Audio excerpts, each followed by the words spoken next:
The biggest risk in today's housing market isn't house prices crashing, it's builder incentives and those putting minimal down payments. Right now, builders are luring in buyers with $30,000 to $50,000 in incentives. But here's what they're not telling you. Those incentives could actually put you underwater, especially if you're using a minimal down payment option like FHA or VA. The reality is you're not really getting a discount.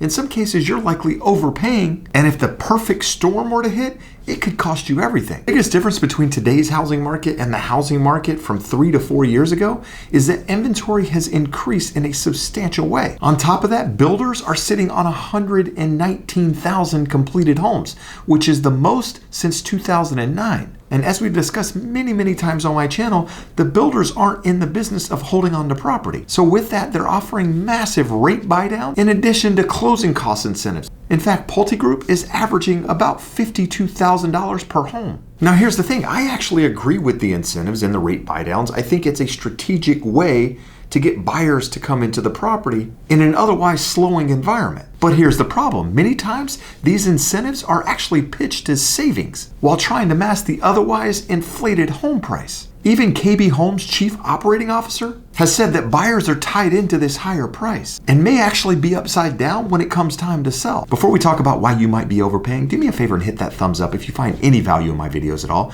And if you want to stay updated on everything real estate related, make sure you hit that subscribe button. See, the thing is, builders use these incentives to avoid price drops that impact the community comps. Imagine a builder has built, say, 200 homes in a community and they've sold, say, the first 50. So there's 150 homes remaining in that community. And because these homes aren't selling, they're now starting to drop the price of the homes in these communities. Well, guess what that does? That not only pisses off the original 50 people that bought into that community, but it might cause some buyers to back out of their contract of homes that are going to be built in the future, leading to even lower home prices. So in order to keep prices up in the community and the comps stable, builders instead offer this free money in order to preserve their margins. And that's another reason that we actually saw KB Home's margins fall from 26.7% down to 19.3%. So while incentives don't really reduce the real cost, they just shift it. Think of it like this, a home selling for $500,000, the builder could either reduce that price by say $50,000 down to $450,000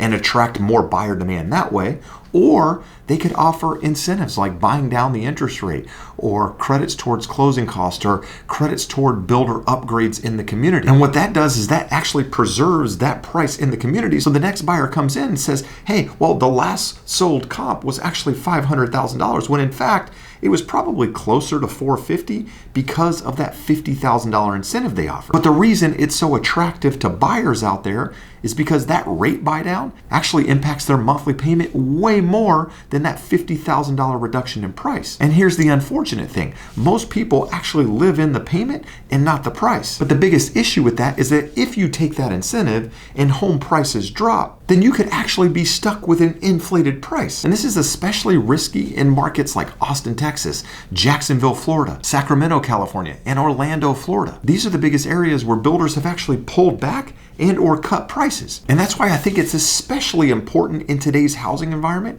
If you're buying a home, you need to have that longer term time horizon.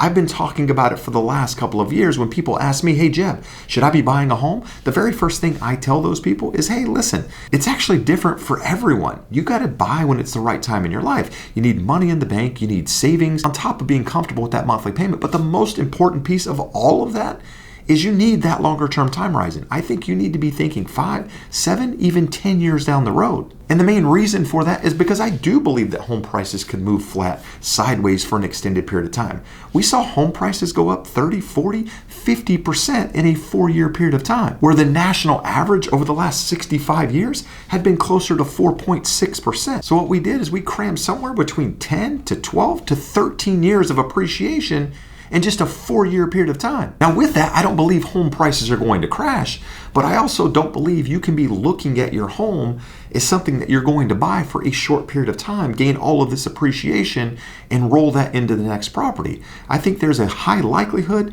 that home prices move at the rate of inflation, somewhere between 2 to 3%, which means if you're coming in, putting a minimal down payment, or you're coming in and potentially buying new construction with all these incentives just to get in the door, with the idea that you're not sure how long you're going to be there, I think you could actually be setting yourself up for failure. Now, the reality is nothing happens to your home if home prices drop, unless you go to sell that home.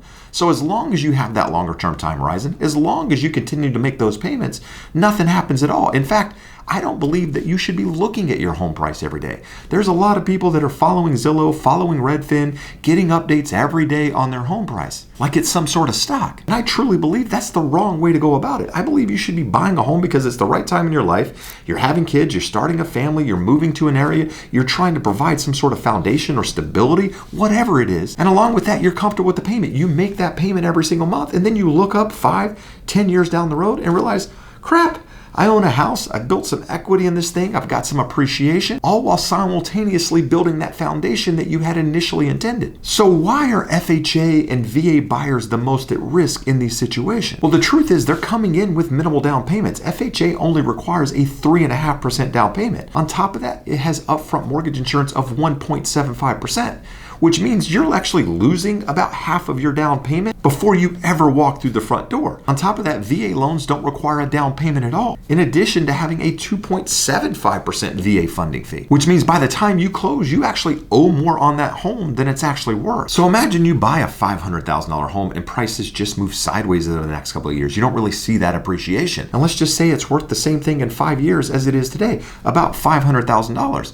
Well, you came in and used an FHA loan, put 3.5% down in that case, which is $17,500. But remember, you ended up financing just over $490,000 because of that funding fee.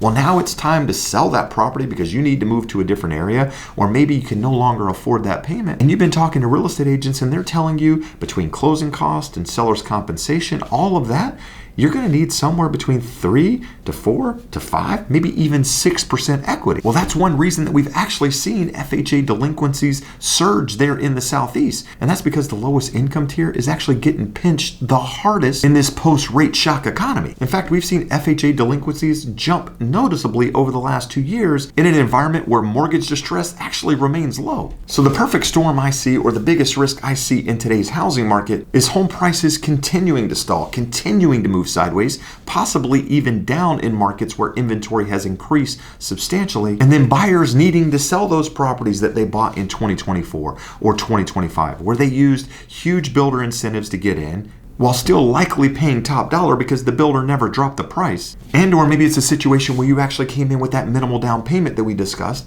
and you need to get out for some reason. Well, now you're in a situation where you're either having to short sell that property or come out of pocket with additional funds in order to sell that home. Now, I know a lot of people out there are talking about student loan delinquencies, student loan payments coming due, and how that's adding additional stress to buyers out there, and that's going to be the nail in the coffin. Now, I actually don't know if that's going to be the case, but even if it is, it's going to hit a small subset of the overall buyer pool. Those that have little to no equity, those that came in with minimal down payments, those that maybe did some sort of buyer incentive, and now they're having issues with those student loans. Because remember, even though they weren't paying on those student loans, when they got pre-qualified, the lender was taking that payment into account. But the real danger with any of this stuff that I'm talking about is the loss of flexibility, the loss of being able to get out of something if you need to sell, if you're in some sort of distressful situation. Because here's the thing, is if you don't have enough equity in that property, you can't refinance. On top of that, as we've discussed, you're not going to be able to sell that home because you don't have the equity.